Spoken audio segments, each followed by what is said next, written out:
كي ندعو إلى الله لننشر الخير في الكون الذي حار ونرسل.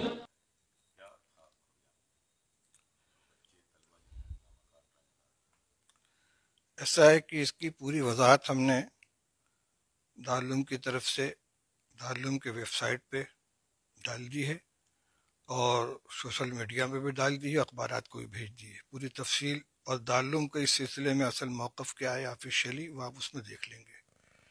جو بیان وائرل ہو رہا ہے اس کی حقیقت یہ ہے کہ کل ضلع افسران نے پی ڈبلیو ڈی کے گیسٹ ہاؤس میں شہر کے ذمہ دار لوگوں کی ایک میٹنگ طلب کی تھی۔ دیوبند میں جو پروٹیسٹ چل رہا ہے عیدگاہ کے اوپر، اور اس کو سامنے رکھ کر اور دیوبند کے عام امن و امان اور یہاں کے قانون ویوستھا کو سامنے رکھ کر مشورے ہو رہے تھے۔ وہ ایک نجی مجلس تھی، مشورے کی میٹنگ تھی، اس میں ہم نے کوئی بیان نہیں دیا ہے۔ جس طرح میٹنگ میں لوگوں نے اپنی رائے رکھی ہے، میں نے بھی ایک رائے رکھی ہے، اور یہ وہی رائے تھی جو ہاؤس کے اندر تمام لوگوں کی طرف سے آئی تھی۔ میں نے پروٹیسٹ بند کرنے کی نہ کوئی اپیل کی ہے اور نہ اس کی درخواست کی ہے، البتہ جو رائے تھی وہ میں نے سامنے رکھ دی۔ اب اس کو بیان بنا کر اور ویڈیو کی شکل میں لا کر وائرل کر دینا یہ غلط حرکت ہے۔ جن لوگوں نے بھی یہ کیا ہے اپنا مفاد حاصل کرنے کے لیے، انہوں نے صحیح نہیں کیا۔ دارالعلوم کا جو موقف ہے وہ ہماری وضاحت کے اندر آ گیا ہے۔ اور دوسری بات یہ ہے کہ اس کا ملک کے مختلف حصوں میں جاری احتجاج سے، دھرنے سے، پردرشن سے کوئی تعلق نہیں ہے۔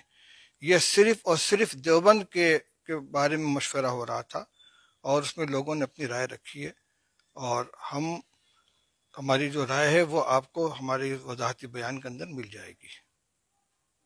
آپ کے بیان سے اتنا ہنگامہ ہوا، پھر اس کے بعد میں آپ نے حمایت بھی کی تھی، 26 جنوری پہ حمایت کی تھی جو پردرشن کاری ہیں، جی مہیلائیں پردرشن پہ بیٹھی ہی، جی 26 جنوری پہ آپ نے ان کی حمایت بھی کی تھی، جی کیا آج بھی حمایت کرتے ہیں؟ دیکھیے، ہم دارالعلوم دیوبند بحیثیت ادارہ اس سے الگ ہے، لیکن ہم جو حکومت کا رویہ ہے اور سی اے اور این آر سی کے سلسلے میں اب تک کی جو صورتحال ہے، ہم بھی اس سے مطمئن نہیں ہیں، اور پرامن طریقے پر جو لوگ اپنا آئینی حق استعمال کر رہے ہیں اس کے ساتھ ہیں، ہم اس کے خلاف نہیں ہیں۔ ٹھیک ہے، اساتذہ دیکھ رہے ہیں، اس کو سمجھ جائیں گے، وہ ان کو صورتحال سامنے آ جائے گی، بات مان جائیں گے۔